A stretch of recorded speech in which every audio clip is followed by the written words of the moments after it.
I don't. So we will have to introduce Tony on a level where I've known Tony for many years, and today he's going to give us a speech or a talk on Jesus of Nazareth.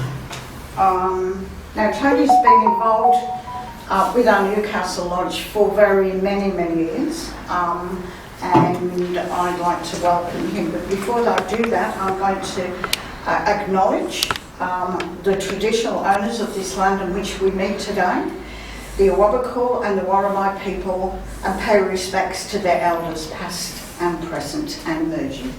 Thank you. I couldn't find anything on Tony, so I'll just wait. No, there's not much on me. The one thing I did have on the internet, well, the one big thing, which was my talk, The Science of Frankenstein, has vanished. I tell you what, I might just last year. Okay. Sorry about that. Yeah, what's the matter, doesn't it? I'm going to grab a tap and water you back now. That's right, that's fine. I feel lopsided with it.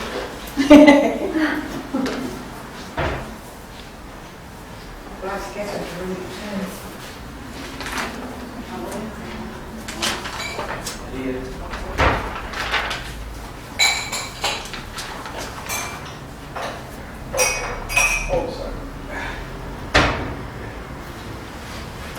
Picture of the Queen still up on that. Oh, And yes. there's another one there. I think there might be one out Yeah. there as well. You do know this is TPI House, don't you? Sorry? What? You do know this is TPI House. Total and permanently disabled, impaired servicemen. Oh, is it? Yeah. And that's why you'll see things like the Queen and the map and the flag of Australia up and that kind of thing. Very patriotic. Yeah. When they'll put King Charles up, I would think it might be after he gets his Coronation. After you've been coronation. crowned. Okay. Yeah. I think you're right. So, but yeah, I mean, this The way is, things are going on, maybe not. well, Maybe they'll just take it down and not bother. okay everyone, well thank you for having me. As you're aware, I did have some major issues yesterday wherein my computer decided to eat my homework. So because of that, I've only got about half of my talk here, and I'll ask you to forgive me. Either that or I'll go through my talk which I gave about 3 years ago called The Reality Vortex. Your choice. But I have to read this one verbatim. I'm interested in what you have to say on Jesus. Yeah, let's listen. Yes. Well, I'd like to start firstly by saying, well, who are we talking about? And the person I'm talking about is the one we call Jesus of Nazareth, but is also known as Jeshua Ben Joseph, or perhaps more accurately, none of us here are Jewish, are we? Okay, so otherwise known as Jeshua Ben Yaweh. Of course, Jeshua Ben Joseph more or less means Joshua, son of Joseph, and Jeshua Ben Yaweh means Joshua, son of Yahweh, God. Oh, God. So the English translation of the Hellenic translation of the name of Jeshua Ben Yosef. Hello, we haven't seen you for a long time. Come in. Come in. It's Heather. Hello. Heather, I'll get There's you your a chair seat. there. I know this one now already. I know this one. Just pull it up into the middle here. Hello. You might just move over that way just a little bit. Oh, sorry. Sorry about that. Just your head would be in the way of my camera, and you wouldn't, and my pretty face wouldn't be done. Well, budgets, they made me sit forward because I'm sitting taking notes, so. Is that better, Tony? Yeah, that's fine, thanks. Oh, Thank you. Can you see okay? Yeah, so thanks again, everyone. Like I said, the talk is about, Views on about Jesus. yes, although it's a talk about the person we call Jesus, which of course is the Hellenic version of the name, which derives from Jeshua Ben Joseph, which was Joshua, son of Joseph, and you're not Jewish either, are you? Or Jeshua Ben Yaweh, Joshua, son of Yahweh, or God. The reason I mentioned the bit about the Jewish people, of course, is that they do not like either reading or speaking the word, the name of God. And so you've got to be very careful when you speak about it. Now, I'd like to start by a little warning. Okay, I'll read this out. This is very important. To those of you who are staunch religious fanatics, true believers of the faith, those who trust the literal meaning of the scriptures and not the deeper meaning of the faith, I suggest you most earnestly look away. That you block your ears and perhaps hum to yourself, God Save the King, for the next 3/4 hour. The words written here are expressed to you today. Sorry, the words written here and expressed to you here today are the words and research of a reformed ex-Roman Catholic who was born into the religion and until as recently as 35 years ago still crossed himself before preparing to sleep each night, even after he had served in the wrath and witnessed his fair share of blasphemy there. So that's the warning, okay? can I just say something? Yep. Tony is talking all of this today, but he's lost part of his notes, so you have to bear with him for that. Some of me knows. They got chewed up in the computer. Really? I have a little hearing problem. I heard you saying he lost part of his nose. Yes, that's right. What? They got chewed up in the computer. No, it was his notes. What was a virus or something, was it? Well, we didn't know. It killed his computer It anyway. killed his computer. Oh, I'm sorry about that. Yes, so, but you just have to give him a bit of Leeway. So anyway, as you can tell by the name that I gave the talk, there are a couple of different versions of the name. But aside from that, there is another issue. Where are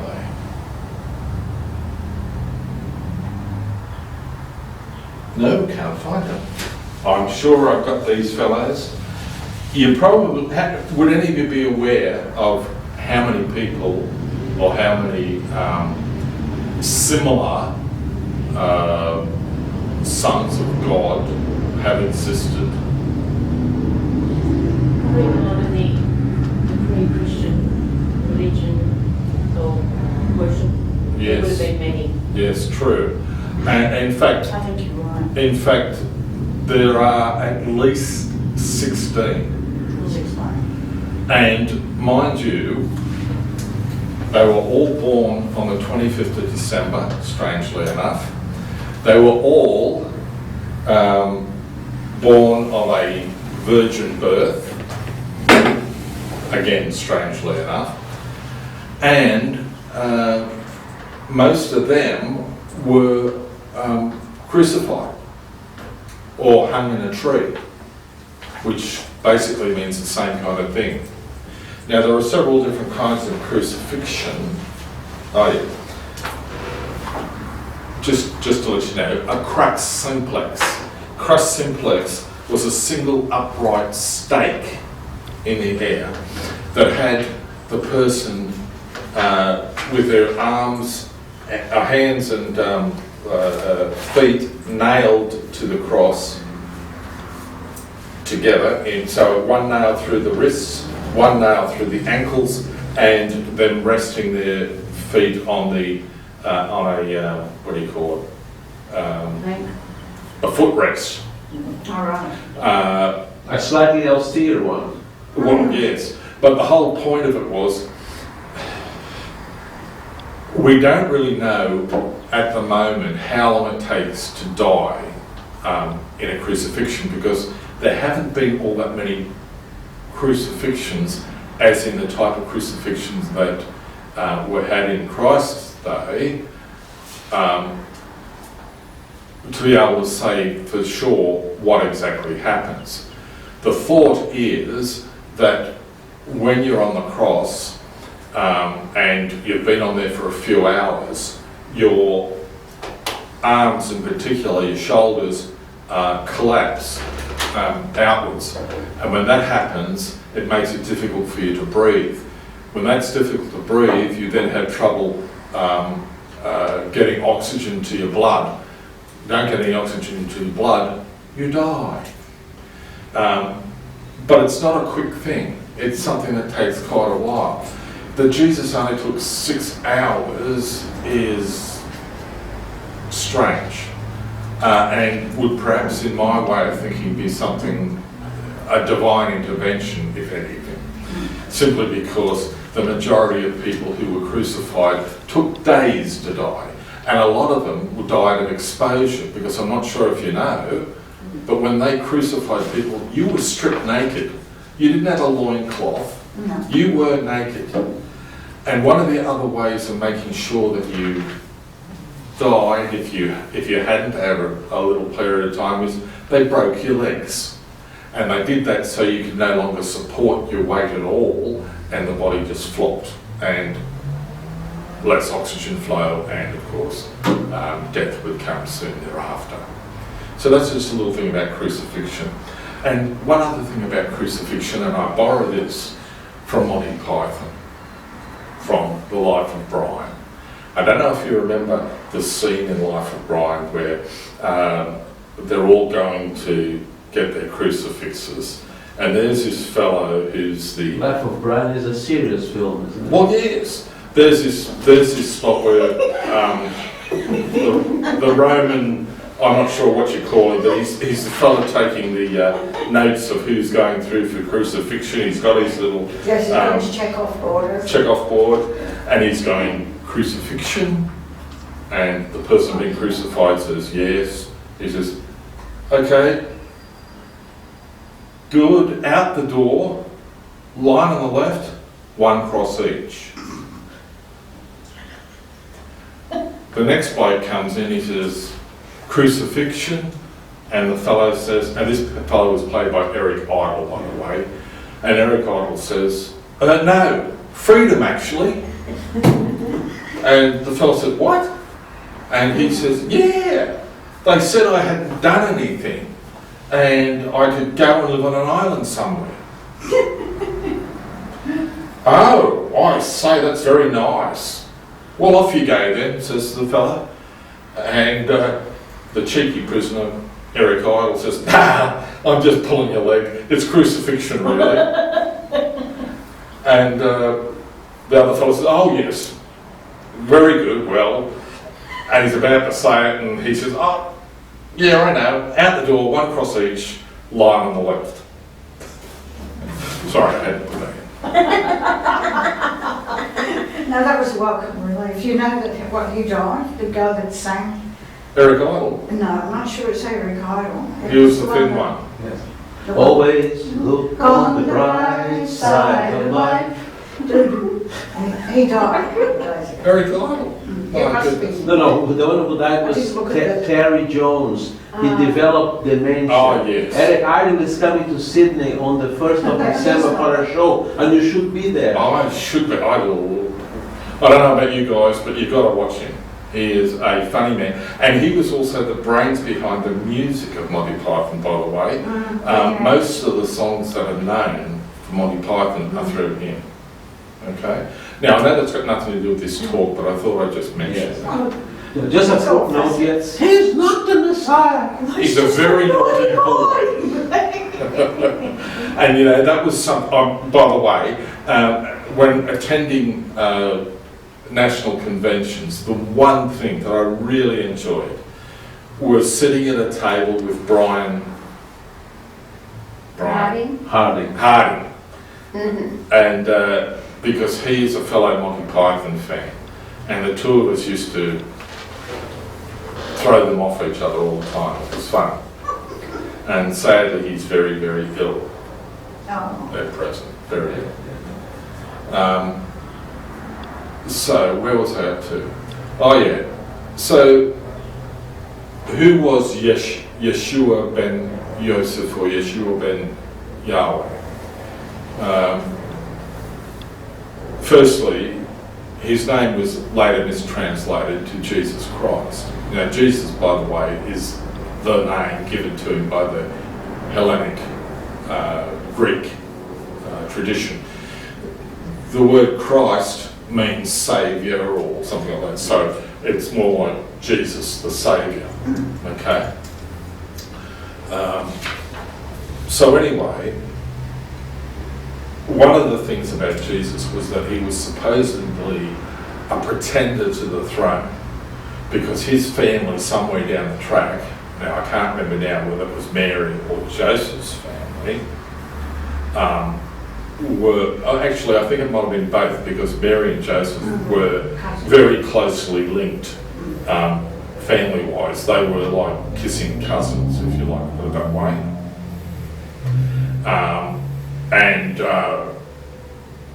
You know that? What? That they were kissing cousins. Well, if there was a Baptist member of the Newcastle congregation, you would have some very likely scoriations at the moment. I have read that, yes, there was some proximity between the families, but the lineage of Mary was a very aristocratic lineage at that time. And so as her son, that's why Herod was very afraid of him. Well, I've got to say, there are a couple of reasons why I have problems with the New Testament. And it's a funny thing, growing up as a Catholic, I had this strange feeling that there was something wrong. I couldn't quite understand it, couldn't put my finger on it. And it wasn't until Sharon, my ex-wife, convinced me to go and have a look at the Jehovah's Witnesses. And I went along and I realised straight away. One of the things that we were taught in our Bible studies in Catholicism was that we wouldn't have, graven images? Is that the proper wording? Yes. Where, and we weren't supposed to idolise objects. And yet the thing in the Catholic Church, there were idols everywhere. Every wall. You had Jesus Christ suffering on a cross over there. He had blood on his head from the thorns. He had the blood from the wound on the side. Very grotesque. Very graphic, very grotesque statues. And then you also had all these other things that showed the march to the crucifixion and all those kind of things, and all the suffering that went along the whole way. And I thought, well, there is one of the problems that I must have had with the religion. I couldn't understand why it bothered me so until then. Because when you walked into the Jehovah's Witnesses, and I'm not a fan of the Jehovah's Witnesses at all, but the one thing that was brilliant was that when you went in there, all they had hanging on the walls were dried flower arrangements around the hall. It looked beautiful. and it was very welcoming, and it didn't have that scary type of thing that you would have been involved with. Now keep in mind too, when I was a kid going to church, it was in Latin. And I don't know about you, but as an 8-year-old kid, I could not understand Latin at all. And the only thing I got was the occasional, "and God be with you," or something like that, and you had to respond to that. And that was all there was that we had over an hour's lecture to us in Latin. And occasionally we just had to get up and say, and so also be with you, blah, blah, blah. And that was it. We didn't have a clue what they were saying or what they were talking about. So, where does that leave me? Oh yes, another crucifixion type. You could look it up, we spoke about the option to look it up online. It'll go into graphic detail about what goes on, like from a medical perspective. Yeah. But I've got to say, going through crucifixion. Yes. yeah, but I've got to say, the modern world isn't really sure, because there aren't all that many people who have been crucified from life to death. Now I say that because in Syria, as late as 2014, there were crucifixions. But those crucifixions were, in which they were had after the person was shot in the head or had their head cut off. Oh. And if they had their head cut off, they then had it sewed back on, honestly, sewed back on. They were then taken out to the street and hung up on the cross and allowed to rot there for 3 or 4 days. That was their form of crucifixion. So we don't know from that any medical evidence. The only medical evidence is how they think it would happen, because no one has purposely crucified anyone from start to finish. We've heard of Vlad the Oh, Vlad the Impaler. Yeah, he apparently put a stake through people. That would be simple, like I went from the Yes. eyes through on a pole. I don't know if you remember, but that happened in Newcastle. Yes, in that old building at the time. Yes. It's been You didn't know that, did you? Oh, yes. Oh, gosh. There was a case of a woman who was Oh, goodness. murdered, obviously. They found her, she had been impaled from her anus all the way through to her neck or something, wasn't it? Yeah. Just a little brief comment. Geoffrey Hodgson is a very respected theosophist and author. He was also a clairvoyant, and he did some investigations into that time of Jesus and so on. The results of investigation is that at that time in Palestine, the method of execution was not crucifixion, but stoning. And he also discovered that Jesus was stoned and then hanged from a tree and died. Yeah. And he said that the crucifixion, which also happens in other cultures, it's a very deep interior initiatory ceremony. And he said, and there is some reference to that in the gospel, that in that part of that ceremony is that the initiate has to descend into the lower realms, which we call hell, where so many souls are imprisoned because of their evil deeds. And he has to address them, and he has to attempt to free some of them from that state. But it's a very harsh task. So this is another narrative. I'm not saying that the crucifixion didn't happen, but he seems to have a point. In Palestine at that time, the method of execution was stoning. And there is evidence for that because Jesus, they brought to Jesus this woman who apparently was caught in adultery. A very interesting thing. The other side of the adultery never is revealed. You cannot commit adultery alone, you know. And then they said she should be stoned. She was caught in the act of adultery. And Jesus said, those of you who are without sin should cast the first stone. And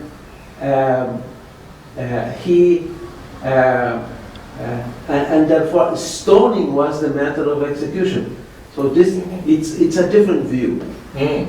Well, I don't know if you ever read the story, but there was a girl from Iran, woman from Iran, sorry, who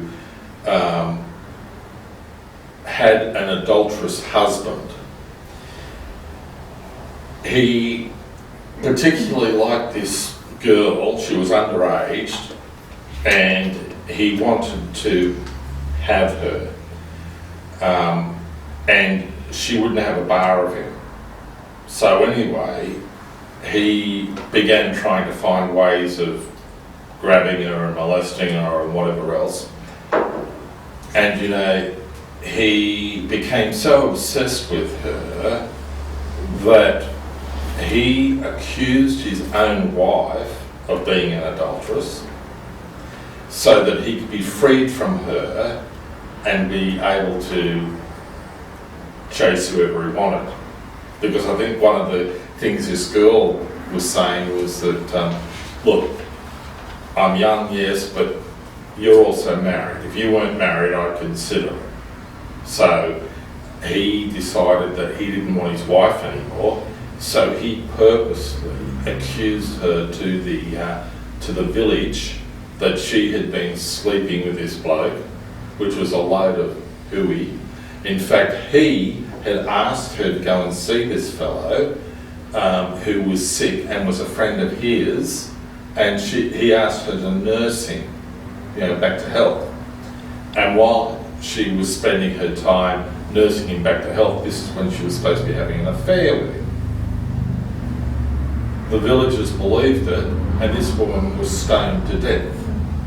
Now, she was buried up to about here,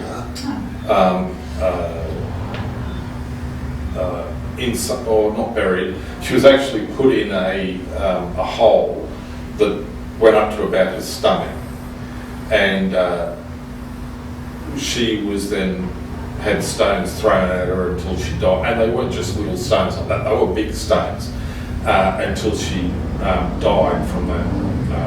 They are doing this as we speak to young student girls in Afghanistan. Right. So, and again, that's And Iran. Yeah. So you see, the method is the same. Yeah. It's horrific, obviously, but. Anyhow, when can we see Jesus again? Oh, sorry. Yes.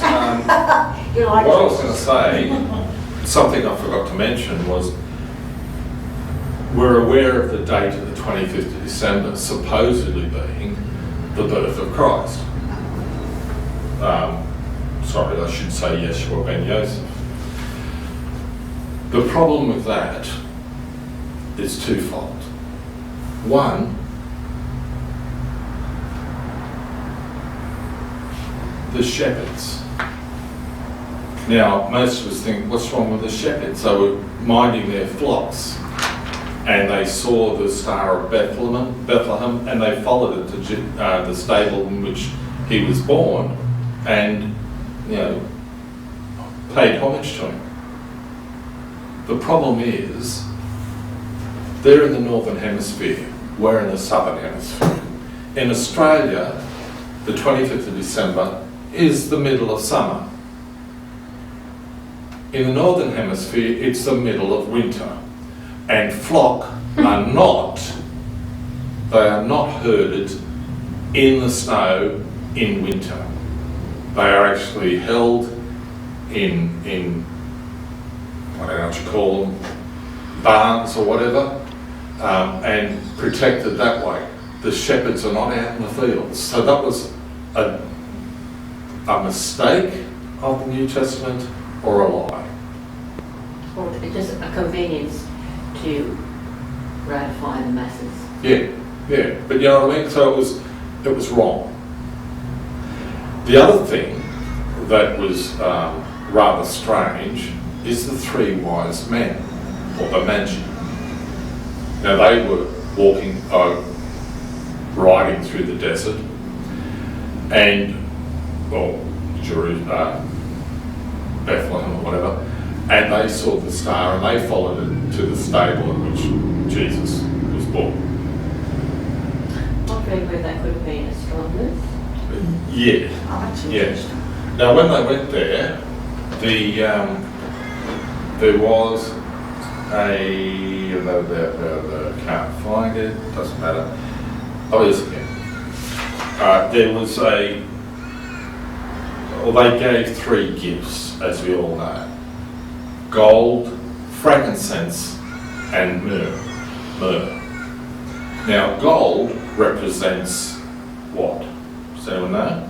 Glory. Well, Glory of God. Yeah, gold, as to a king, whatever, yeah. Myrrh, it's what embalm people do, isn't it? that's right. So it was more a death thing. And incense as to God. Frankincense. Yeah.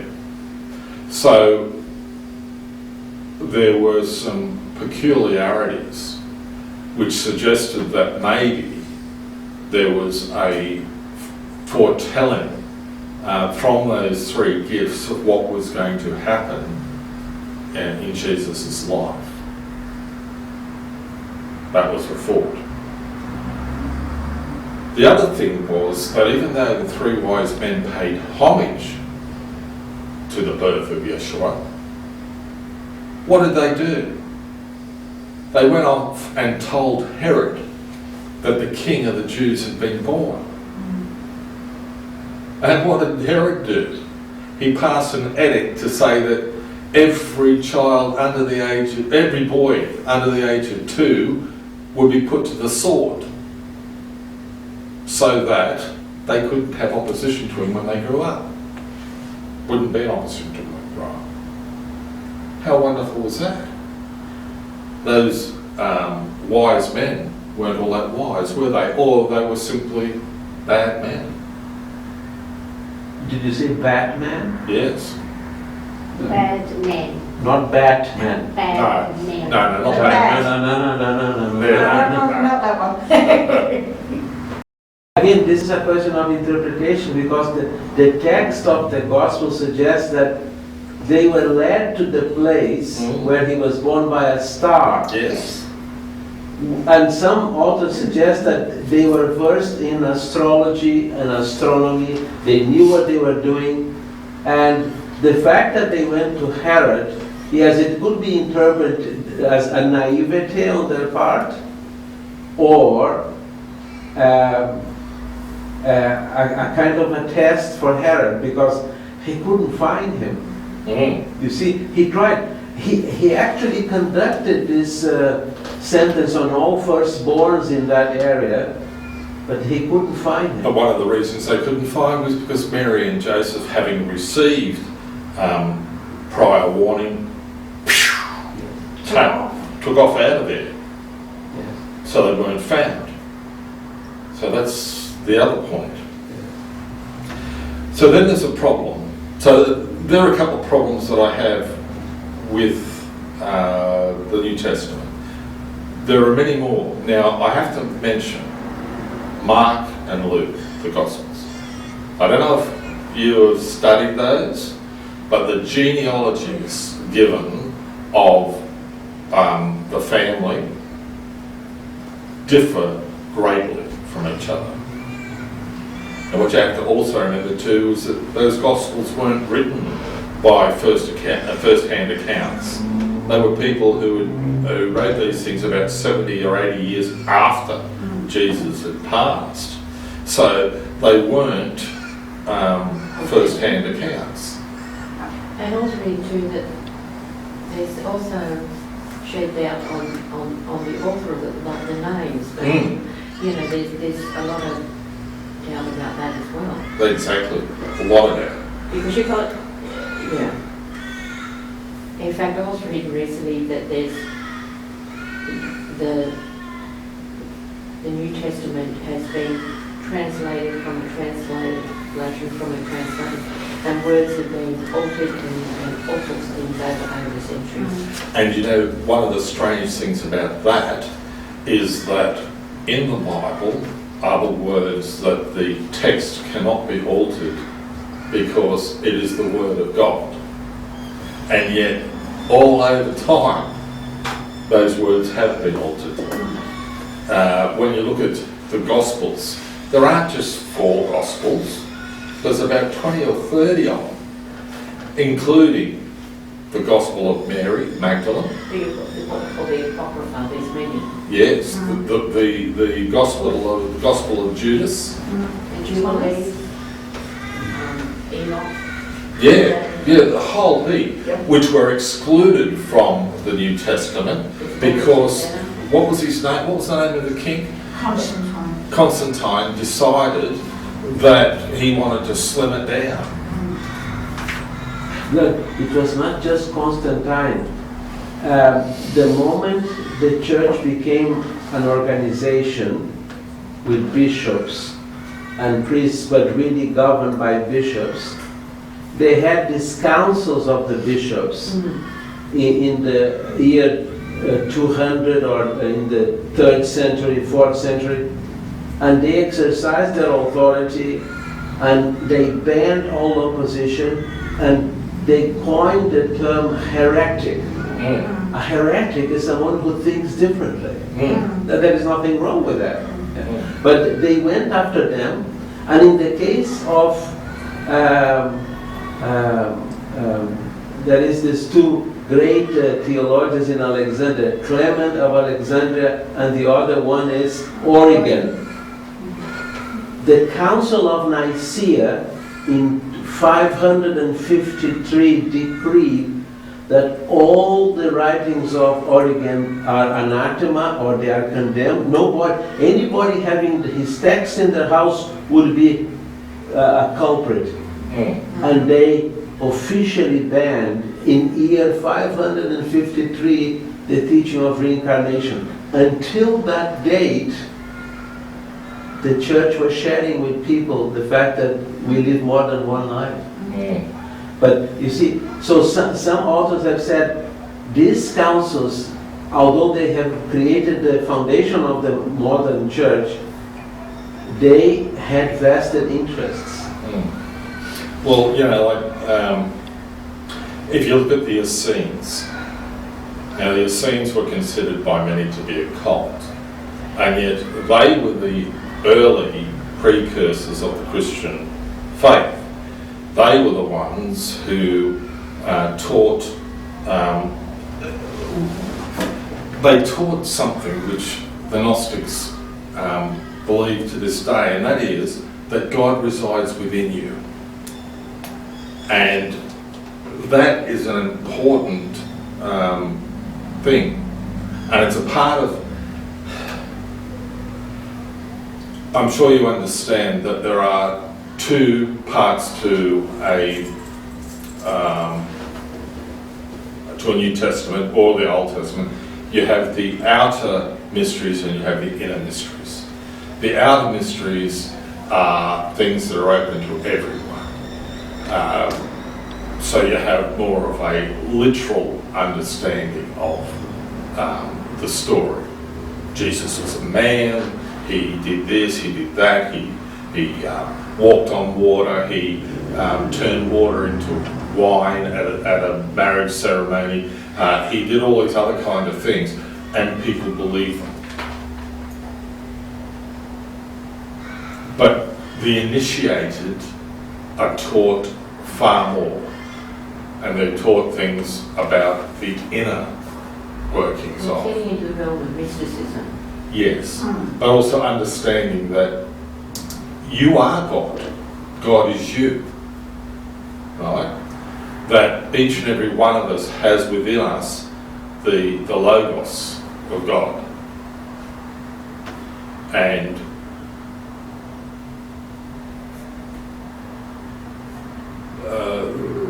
what am I saying?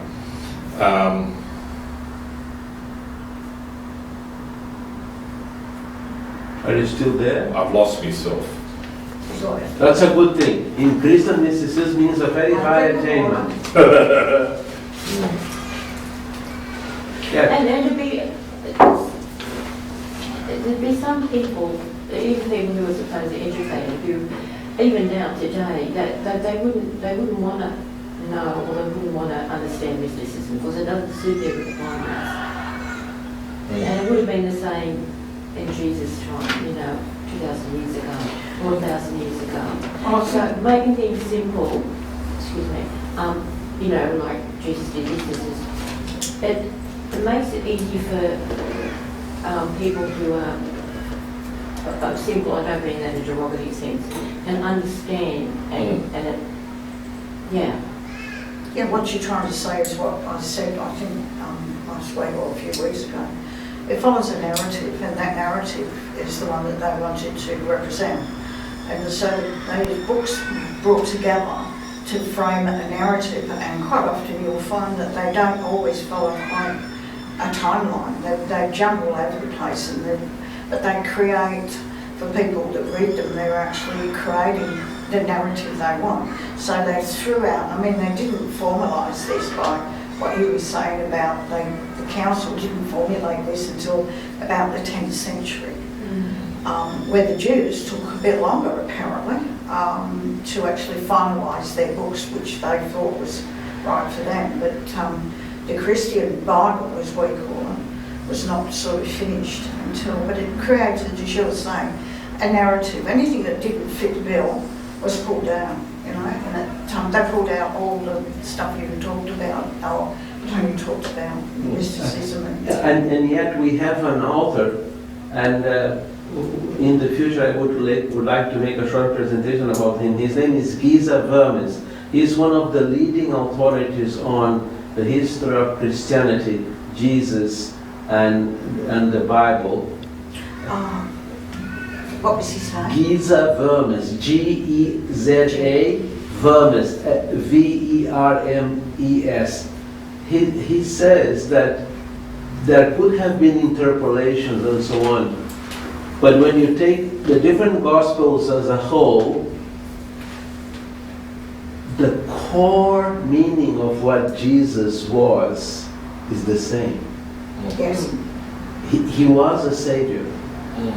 In the sense that he had attained a depth with, and he declared he was one with God. I and my Father are one. This is the essence of mysticism. Now, I might mention here the siblings of Yeshua. Have any of you heard of them? He had brothers. Brothers and yes. sisters. And sisters. And sisters, yes. But being a very patriarchal thing, the New Testament did not name the women, the girls. It named the boys as James, Joses, J-O-S-E-S. Josias, was it? Simon and Jude. And I think I read somewhere where one of the sisters was called Leah. All right, well, there was nothing actually in what I could find, but I can understand. Maybe Leah, the other one, Rachel.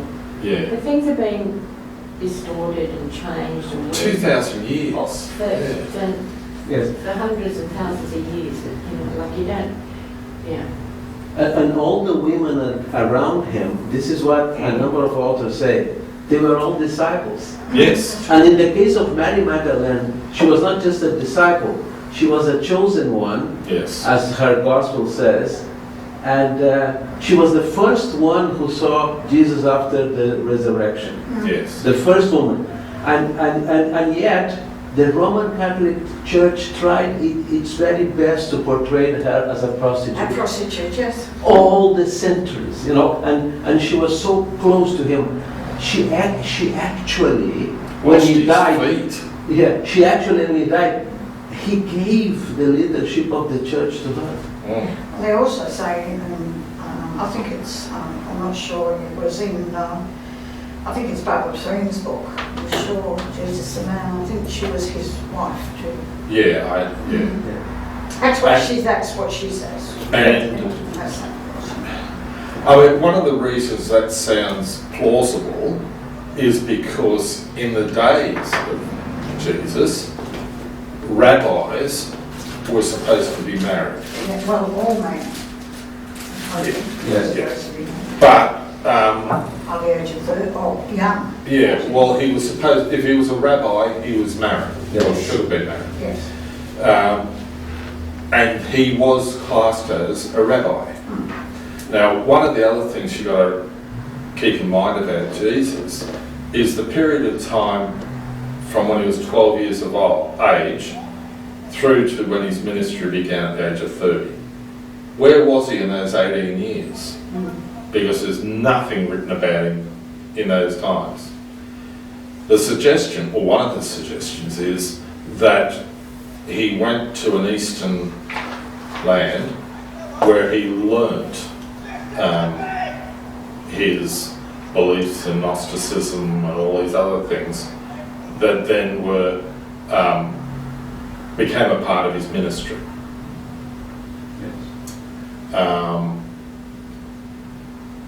And you wonder why. Why are all these things missing?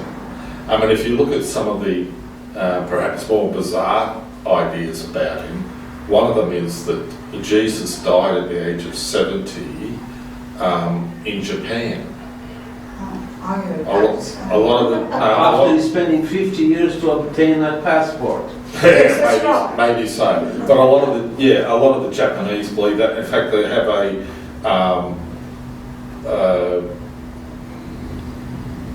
tomb which is supposed to belong to Jesus there. Anyhow, there is also a tomb in Kashmir, I'm Yes. sure. and people visit that regularly. I thought it was Incidentally, do you think Jesus drank tea? Are we up for that time already, are we? Okay. Well, look, I hope that was of some interest to you anyway. Yeah. It was a bit disjointed because, like I said, my computer died and I lost most of the info. And it's only what I could remember. I mean, there are some things that I've got here too which are interesting about the 16 crucified saviours and all that kind of stuff. I think So, very much that this is could be a discussion for a later time, and I think we should actually explore that. And I think some of the stuff that you've got Yeah, could be brought on, as I well think- as anybody here Yes. contributing to Yes. I think it would be very good, Tony, if your computer is resurrected. We can help them, you know. I have some sort of sacramental activity still. I know it works for Jesus, but what about for computers? No, what I'm trying is, in order to lay the groundwork for our discussion, if you could come up with some succinct quotations, meaningful quotations on him, that we could examine that as a That's group right. and discuss. And look, I've got to I say, think it's a very, because we've all got something to say about I it. know. I've got to just point out that there is very little in the secular world about a history of Jesus. Yes. The only history of Jesus as such is in the New Testament. No, there And is, so, excuse me, there is, because I tried to tap into what you just said then, and I was told by one of the librarians that there's Christian colleges, or wherever, not necessarily in Newcastle, might be in Sydney or Melbourne, and they've got big libraries, like on academic theological text. That, I'm sure that's where you tap into the information you require. The secular churches and all that, they're not going to have it. no. And they don't want, I get the impression they don't want to know. That's the thing. If you were to look up any, and this is the strange thing, the Romans, pretty much like the Nazis, the Romans, very much like the Nazis, were sticklers for information. They would do everything to record things. They would have records everywhere, and yet they do not have a single record of Jesus. Yeah. There is one thing though, we have this in the Campbell Library in Sydney. It may be online now through the Internet Archive. There is a book by a historian at that time called Flavius Josephus. So his references seem to be authentic because he lived around that time. So he describes Jesus and his appearance and so on. But what I find more interesting is that some scientists, they carbon dated objects from that time, you know, utensils or pots and so on, and they crossed that information with facial recognition for people at that time, and they came up with a kind of a biotype of Jesus as a Middle Eastern man. He's not the blonde, blue-eyed guy. Yeah, That is a Western invention. It comes Do you know very what, much olive Raphael? skin and dark eyes, and Yes. and if you travel around, like you think, I was reading about recently, ministering in that, and you're in the sun, well, naturally, it's kind of, if you've already got that olive skin, it will be darker. Yeah. It will become darker. Yeah. Now, he wasn't fair like me or with blue eyes. No, yes. No. That's just a European Well, it was interpretation. Raphael who painted the Pope's son, Yeah. and he painted the part. Now this sounds awful. I mean, the Pope has a son. Yes, I forget his name now. Anyway, he was very. It was from. I just forget the line. Excuse me, because I just dragged this out of my brain. And he painted his son, who was the Pope's son, in the image of, and that's why he looked. I mean, he just thought, this Pope thought he was like Trump. He was going to actually, his family were going to go on and on and on. And so the image stuck. And then from there on in, that was the image that we actually see. We see It's this interesting also. beautiful looking Italian man, Yeah. you know, with sort of silky blonde hair, you know. Yeah. But it's like with images of the Lord Buddha. When you go to different countries, the depiction images The big fat one. tend to be cultural, really. You can see how they relate to that particular culture. So, Yeah. I mean, one of the things that I thought I'd mention and kind of forgot about was about how we indoctrinate peoples of different cultures, particularly those that are considered lesser than ours, like some of the Indian cultures, etc., and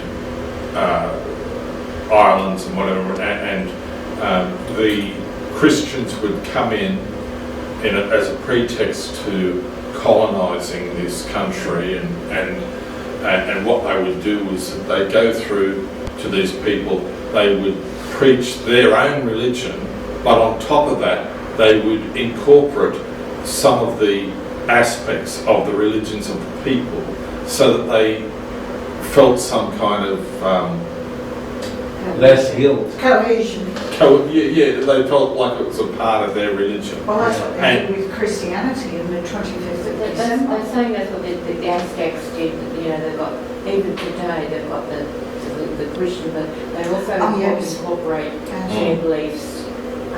You know, it's incorporated into it. And that's what they believe It's a big happened. subject. And if it happened then, if it happened And the in Vikings did it our too. times, in AD, whatever, 1000 onwards, why wouldn't it have happened 1000 backwards?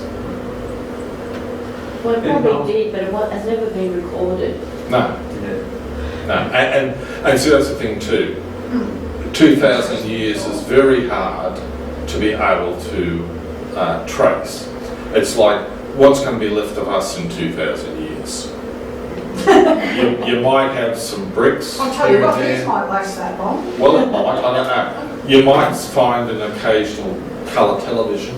It's not going to work, but you might find one of those because there's plastic and whatever.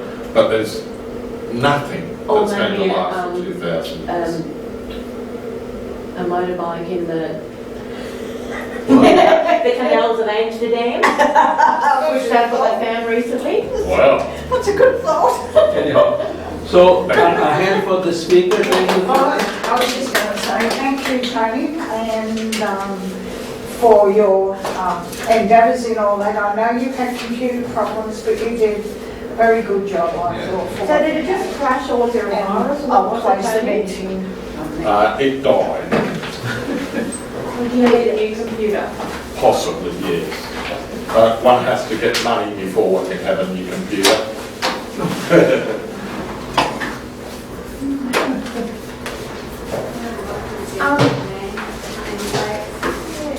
Sorry, Pat, do you know Heather? I'm Heather. What's your name? Pam. Thank you, What's all these pages in the folder? That's President. Heather is a member of our meetup page. Heather used to be a member of our lodge. Yeah, I did, years ago when we used to meet at all different places. There's been, we all know we're the PSV Council met over the years. Originally it was when I first come on board, it was meeting at the 21 rooms in Union Street, and then they went to various Yes, places. I read about that when I got the actual. Would you have known I of think it was Diane's Linda passing? that gave me all Oh, the. actually, when did she pass? How long ago did Diane pass? Yes, 2 years ago. About 2 years ago, yeah. Okay. No, cancer. So she only be, what, 75, 74 when she passed? Oh, something like that, yeah. But it was About 2 terrible. years ago. She had cancer in her lungs and got Oh, that I couldn't tell you. It seemed to happen very suddenly, but then again, she was very private about it. She Didn't had- tell anyone She about had it, had although we knew. operations before, Yeah. and then she got over the cancer. I think it was breast cancer. It might have been. Oh, but, wow. yeah. Isn't it funny, maybe because I was coming in ago, the other day I was thinking, I was thinking of her and I thought, I was thinking, I wonder what she looks like now, I haven't seen her for years. But you know, I mean, I know anyone can live a very clean lifestyle, like in, you know, like, and food and being a vegan or whatever you and all that. But you can still get cancer or leukemia or